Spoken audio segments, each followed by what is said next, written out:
Welcome back to Coral Gables Now. The Coral Gables Museum is close to completion, but instead of showing you how the building is coming along, we thought we'd take you back in time and show you how this wonderful building got started. The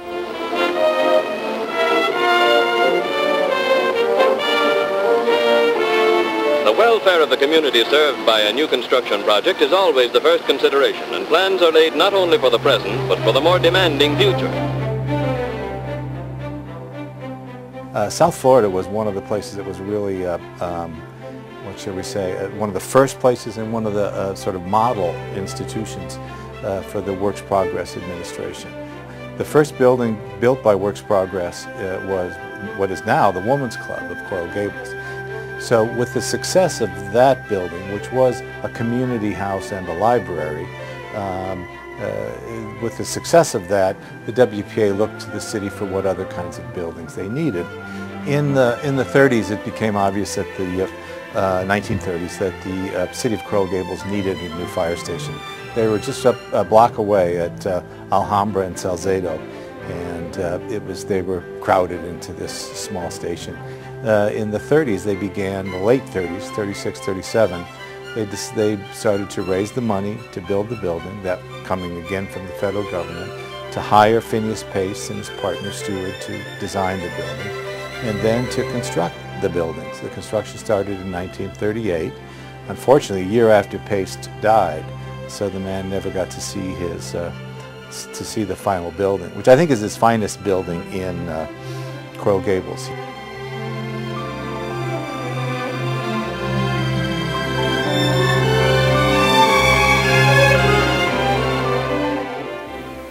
Made from solid coral rock, this public safety building would stand the test of time. It has survived hurricanes, fires, and tragedy with the same strength, grace, and elegance that's evident in its architecture. A lot of municipal buildings built after the war, or even up before that, had none of this sculpture, none of these details of the capitals and the columns that this building has. This building really tells an interesting story if you look at the building. I think that what helped that building was that the WPA's Arts Division was located on Alhambra in Coral Gables. More than 70 years after its construction, the original function of this building is still obvious. The cast concrete busts of two firefighters sit prominently over the fire station doors, with gazes fixed on the horizon. They were modeled on two Coral Gables firefighters.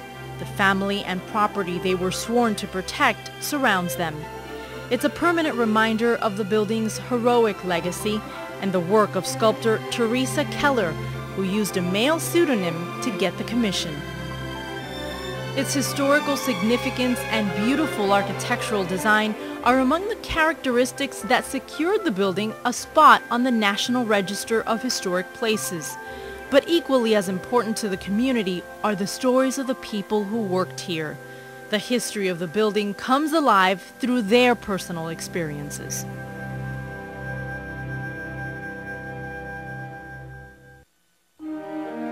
I started my fire career here in 1957, which is like 51 years ago. Where I'm standing right now is where the rescue truck sat. It was a station wagon at that time. The walls along here were lined up with our turnout gear. Each person had a hook where you hung your helmet and your coat. Your boots and your pants went upstairs in your locker up in the dormitory. One night, it was a winter night, and we had the windows open, and I think, I'll just guess and say it was 2 o'clock in the morning, and we kept hearing voices, and some of us got up and were trying to figure where the voices were coming from. We realized it was somebody calling for help, saying fire. And we went over to the window and we could see the jail was on fire. And we just cranked up my engine, which was closest to the hallway going down to the police station, and we stretched a line from the apparatus floor right down through there into the jail.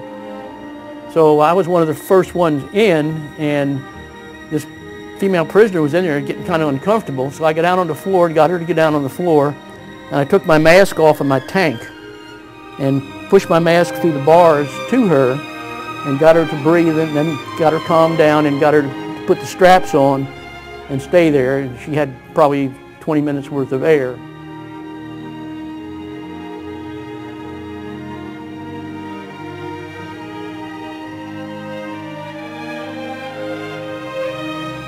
Well, my first recollection, obviously, of Station 285 Aragon was being hired. So, hired by Chief Kimbrough, February 19th, 1961. A couple of the things that I remember, you know, negative on my side as a police officer, that was all the police officers that were killed in the line of duty. And two of them occurred while we were still, in my history, while we were still at Coral Gables. And one was Officer Stathers in 1967. He was shot and killed and died on the scene. And I was the next zone officer, and I found him on the scene. And the second one was Officer Bob DeCourt, who was killed in 1972, I believe. And he and I had just gone to lunch together that day, and he dropped me off at the station, rode down Lejeune Road through the mobile station at Lejeune and the highway, and received a call of an armed robbery at Happiness Boys Liquors over on right off of Grand Avenue and Dixie Highway. And he walked inside and he tussled with the two officers, the two subjects, and they was able to take his gun away, and he shot him on the scene. And he drove himself toward Doctor's Hospital, but he died on the way.